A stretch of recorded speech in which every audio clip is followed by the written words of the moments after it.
ओम शांति। 14 मई 2024 बाबा के महावाक्य। मीठे बच्चे, आत्म अभिमानी बनो। मैं आत्मा हूँ, शरीर नहीं। यह है पहला पाठ। यही पाठ सबको अच्छी तरह पढ़ाओ। प्रश्न: ज्ञान सुनाने का तरीका क्या है? किस विधि से ज्ञान सुनाना है? उत्तर: ज्ञान की बातें बड़ी खुशी खुशी से सुनाओ, लाचारी से नहीं। तुम आपस में बैठकर ज्ञान की चर्चा करो, ज्ञान का मनन चिंतन करो, फिर किसी को सुनाओ। अपने को आत्मा समझकर फिर आत्मा को सुनाएंगे तो सुनने वाले को भी खुशी होगी। ओम शांति। बाप कहते हैं, आत्म अभिमानी व देही अभिमानी हो बैठो, क्योंकि आत्मा में ही अच्छे व बुरे संस्कार भरे जाते हैं। सबका असर आत्मा पर होता है। आत्मा को ही पतित कहा जाता है। पतित आत्मा कहा जाता है तो जरूर जीव आत्मा ही होगी। आत्मा शरीर के साथ ही होगी। पहली बात कहते हैं, आत्मा होकर बैठो। अपने को शरीर नहीं, आत्मा समझ बैठो। आत्मा ही इन ऑर्गन्स को चलाती है। घड़ी घड़ी अपने को आत्मा समझने से परमात्मा याद आएगा। अगर देह याद आई तो देह का बाप याद आएगा। इसलिए बाप कहते हैं, आत्म अभिमानी बनो। बाप पढ़ा रहे हैं, यह है पहला पाठ। तुम आत्मा अविनाशी हो, शरीर विनाशी है। हम आत्मा हैं, यह पहला शब्द याद नहीं करेंगे तो कच्चे पड़ जाएंगे। मैं आत्मा हूँ, शरीर नहीं हूँ। यह शब्द इस समय बाप पढ़ाते हैं। आगे कोई भी पढ़ाते नहीं थे। बाप आए ही हैं आत्म अभिमानी बनाकर ज्ञान देने लिए। पहला ज्ञान देते हैं, हे आत्मा तुम पतित हो, क्योंकि यह है ही पुरानी दुनिया। प्रदर्शनी में भी तुम बच्चे बहुतों को समझाते हो, प्रश्न उत्तर करते हैं। तो जब दिन के समय रेस्ट मिलती है, उस समय आपस में मिलना चाहिए, समाचार पूछना चाहिए। किसने क्या क्या प्रश्न पूछे, हमने क्या समझाया, फिर उनको समझाना है। फिर उस पर ऐसे नहीं ऐसे समझाना चाहिए। समझाने की युक्ति सबकी एक नहीं होती। मूल बात है, अपने को आत्मा समझते हो या देह। दो बाप भी सबके हैं जरूर। जो भी देहधारी हैं, उनका लौकिक बाप भी है, पारलौकिक भी है। हद का बाप तो कॉमन है। यहाँ तुमको मिला है बेहद का बाप। वह हम आत्माओं को बैठ समझाते हैं। वह एक ही बाप भी है, टीचर भी है, गुरु भी है। यह पक्का कर देना चाहिए। जब तुम किसको समझाते हो, जो तुमसे प्रश्न पूछते हैं, उस पर आपस में बैठना चाहिए। जो होशियार हैं, उनको भी बैठना चाहिए। तुमको टाइम मिलता है दिन के समय। ऐसा नहीं कि भोजन खाते हैं इसलिए नींद का नशा आए। जो बहुत खाना खाते हैं उनको नींद का आलस्य आता है। दिन में क्लास करना चाहिए, फलाने ने यह पूछा, हमने यह रिस्पॉन्स किया। प्रश्न तो भिन्न भिन्न पूछेंगे, उनका रिस्पॉन्स भी चाहिए रियल।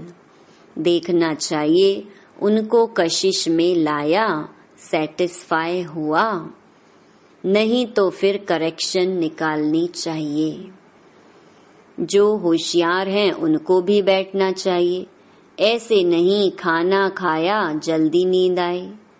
देवताएं खाना बहुत थोड़ा खाते हैं, क्योंकि खुशी है ना, इसलिए कहा जाता है खुशी जैसी खुराक नहीं। तुम बच्चों को अथाह खुशी होनी चाहिए। ब्राह्मण बनने में बड़ी खुशी है। ब्राह्मण बनते ही तब हैं जब उनको खुशी मिलती है। देवताओं को खुशी है ना, क्योंकि उन्हों के पास धन महल आदि सब कुछ है, तो उन्हों के लिए खुशी ही काफी है। खुशी में खाना भी बहुत थोड़ा सूक्ष्म खाएंगे। यह भी एक कायदा है। जास्ती खाने वाले को जास्ती नींद आएगी। जिसको नींद का नशा होगा वह किसको समझा भी नहीं सकेंगे, जैसे लाचार। यह ज्ञान की बातें तो बड़ी खुशी से सुननी सुनानी चाहिए, समझाने में भी सहज होगा। मूल बात है बाप का परिचय देना। ब्रह्मा को तो कोई जानते नहीं, प्रजापिता ब्रह्मा है, ढेर की ढेर प्रजा है। यह प्रजापिता ब्रह्मा कैसे होगा, इस पर बहुत अच्छी रीति समझाना है। बाप ने समझाया है, इनके बहुत जन्मों के अंत के भी अंत में वानप्रस्थ अवस्था में मैं प्रवेश करता हूँ। नहीं तो रथ कहाँ से आए? रथ गाया हुआ ही शिव बाबा के लिए हैं। रथ में कैसे आते हैं? उसमें मूंझते हैं। रथ तो जरूर चाहिए। श्री कृष्ण तो हो ना सके तो जरूर ब्रह्मा द्वारा समझाएंगे। ऊपर से तो नहीं बोलेंगे। ब्रह्मा कहाँ से आया? बाप ने सुनाया है, मैं इनमें प्रवेश करता हूँ जिसने पूरे 84 जन्म लिए हैं। यह खुद नहीं जानते, मैं सुनाता हूँ। श्री कृष्ण को तो रथ की दरकार ही नहीं। श्री कृष्ण कहने से फिर तो भागीरथ गुम हो जाएगा।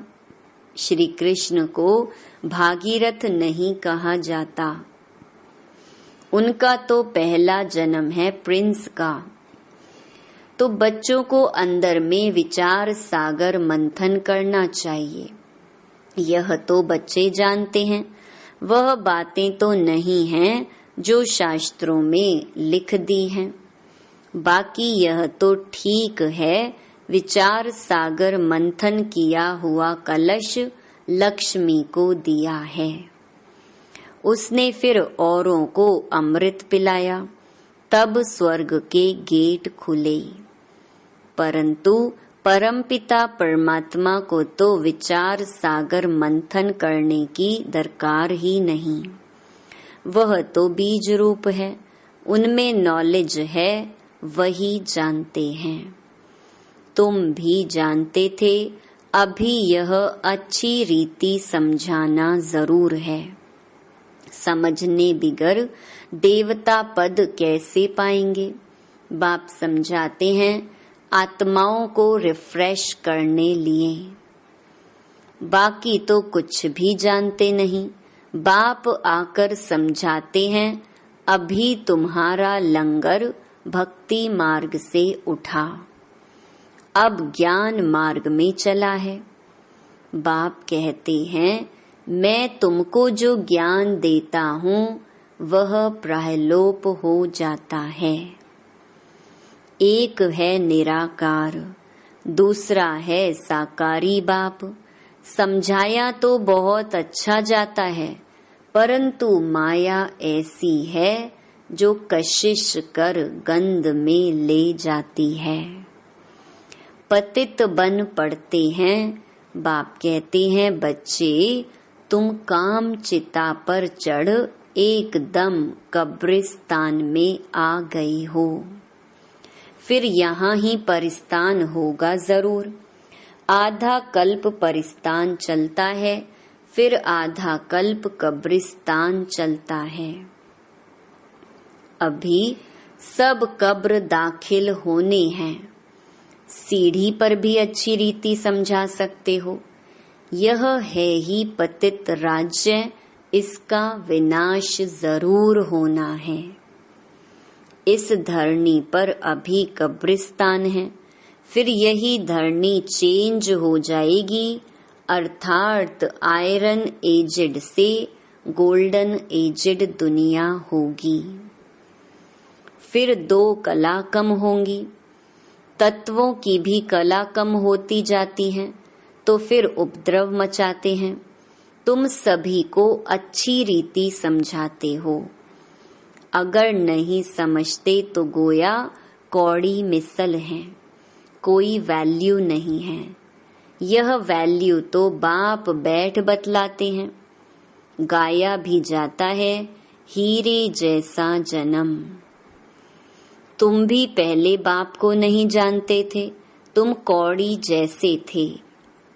अभी बाप आकर हीरे जैसा बनाते हैं। बाप से ही हीरे जैसा जन्म मिलता है, फिर कौड़ी जैसे क्यों बन पड़ते हो? तुम ईश्वरीय संतान हो ना। गायन भी है, आत्माएं परमात्मा अलग रहे बहुकाल। जब वहाँ शांति धाम में है तो उस मिलन में कोई फायदा नहीं होता। वह तो सिर्फ पवित्रता व शांति का स्थान है। यहाँ तो तुम जीवात्माएं हो और परमात्मा बाप उनको अपना शरीर नहीं है। वह शरीर धारण कर तुम बच्चों को पढ़ाते हैं। तुम बाप को जानते हो और कहते हो बाबा। बाप कहेंगे ओ बेटे। लौकिक बाप भी कहेगा ना, हे बाल बच्चे आओ तो तुमको टोली खिलाऊं, झट सब भागेंगे। यह बाप भी कहते हैं, बच्चे आओ तो तुमको वैकुंठ का मालिक बनाऊं, तो जरूर सब भागेंगे। पुकारते भी हैं, हम पतितों को पावन बनाकर पावन दुनिया का मालिक बनाओ। पावन दुनिया विश्व का मालिक बनाने आओ। अब निश्चय है तो मानना चाहिए। बुलाया भी बच्चों ने है, हम आते भी बच्चों के लिए हैं। बच्चों को ही कहते हैं, तुमने बुलाया है, अब मैं आया हूँ। पतित पावन भी बाप को ही कहते हैं ना। गंगा आदि के पानी से तुम पावन बन नहीं सकते। आधा कल्प तुम भूल में चले हो, भगवान को ढूंढते हो, परंतु किसको भी समझ में नहीं आता है। बाप कहते हैं, हे बच्चों, तो बच्चों का भी उस उल्लास से निकलना चाहिए, हे बाबा। परंतु इतना उल्लास से निकलता नहीं है। इसको देही अभिमान कहा जाता है, ना कि देही अभिमानी। तुम अभी बाप के सम्मुख बैठे हो। बेहद के बाप को याद करने से बेहद की बादशाही भी जरूर याद आएगी। ऐसे बाप को कितना प्यार से रिस्पॉन्स करना चाहिए। बाप तुम्हारे बुलाने से आया है। ड्रामा अनुसार 1 मिनट भी आगे पीछे नहीं हो सकता। सभी कहते हैं, ओ फादर रहम करो, लिबरेट करो। हम सब रावण की जंजीरों में हैं, आप हमारे गाइड बनो। तो बाप गाइड भी बनते हैं, सब उनको बुलाते हैं, ओ लिबरेटर, ओ गाइड, आकर हमारा गाइड बनो, हमको भी साथ ले चलो। अभी तुम संगम पर खड़े हो, बाप सतयुग की स्थापना कर रहे हैं। अभी है कलयुग, करोड़ों मनुष्य हैं। सतयुग में तो सिर्फ थोड़े देवी देवता ही थे, तो जरूर विनाश हुआ होगा। वह भी सामने खड़ा है, जिसके लिए गायन है, साइंस घमंडी कितना बुद्धि से अक्ल निकालते रहते हैं। वह है यादव संप्रदाय, फिर हिस्ट्री रिपीट होनी है। अभी तो सतयुग की हिस्ट्री रिपीट होगी। तुम समझते हो हम नई दुनिया में ऊंच पद पाने का पुरुषार्थ कर रहे हैं। पवित्र जरूर बनना है। तुम समझाते हो इस पतित दुनिया का विनाश जरूर होना है। बच्चे आदि तो तुम्हारे जीते नहीं रहेंगे, ना कोई वारिस बनेंगे, ना शादी आदि करेंगे। बहुत गई, बाकी थोड़ी रही। थोड़ा समय है, उसका भी हिसाब है। आगे ऐसे नहीं कहते थे, अभी टाइम थोड़ा है। पहले वाले जो शरीर छोड़कर गए हुए हैं, नंबरवार पुरुषार्थ अनुसार जन्म लिया है। कोई यहाँ आए भी होंगे, दिखाई पड़ता है जैसे कि यहाँ का बिछड़ा हुआ है। उनको ज्ञान के बिगर मजा नहीं आएगा। माँ बाप को भी कहते हैं हम तो यहाँ जाएंगे। यह तो सहज समझने की बातें हैं, विनाश जरूर होना ही है। लड़ाई की तैयारी भी देख रहे हो, आधा खर्चा तो इन्हों का इस लड़ाई के सामान में ही लग जाता है। एरोप्लेन आदि कैसे बनाते हैं, कहते हैं घर बैठे भी सारे खलास हो जाएंगे। ऐसी ऐसी चीजें बनाते रहते हैं, क्योंकि हॉस्पिटल आदि तो रहेंगे नहीं। ड्रामा में यह भी जैसे बाप के इशारे मिलते हैं, वह भी ड्रामा में नोंद है। समझते हैं ऐसा ना हो जो बीमार पड़ जाएं। मरना तो सबको जरूर है। राम गयो, रावण गयो। जो योग में रह आयु बढ़ाते होंगे, उनकी जरूर बढ़ेगी। अपनी खुशी से शरीर छोड़ देंगे। जैसे मिसाल बताते हैं, ब्रह्म ज्ञानी हैं, वह भी ब्रह्म में जाने के लिए ऐसे खुशी से शरीर छोड़ते हैं। परंतु ब्रह्म में कोई जाते नहीं, न पाप करते हैं। पुनर्जन्म फिर भी यहाँ लेते हैं। पाप कटने की युक्ति बाप बतलाते हैं कि माँ में कम याद करो और कोई को याद नहीं करना है। लक्ष्मी नारायण को भी याद नहीं करना है। तुम जानते हो इस पुरुषार्थ से हम यह पद पा रहे हैं। स्वर्ग की स्थापना हो रही है। हम पढ़ रहे हैं यह पद पाने के लिए, नंबरवार पुरुषार्थ अनुसार। उन्हों की जो डिनेस्टी चलती है, वह बाप ने संगम पर अभी स्थापन की है। तुम भाषण भी ऐसा करो जो एक्यूरेट किसी की भी बुद्धि में बैठ जाए। इस समय हम ईश्वरीय संप्रदाय और प्रजापिता ब्रह्मा की मुख वंशावली भाई बहन हैं। हम आत्माएं सब भाई भाई हैं। ब्रह्मा कुमार कुमारियों की शादी होती नहीं। यह भी बाप समझाते हैं, कैसे गिर पड़ते हैं। काम अग्नि जलाती है, परंतु डर रहता है एक बार हम गिरा तो की कमाई चट हो जाएगी।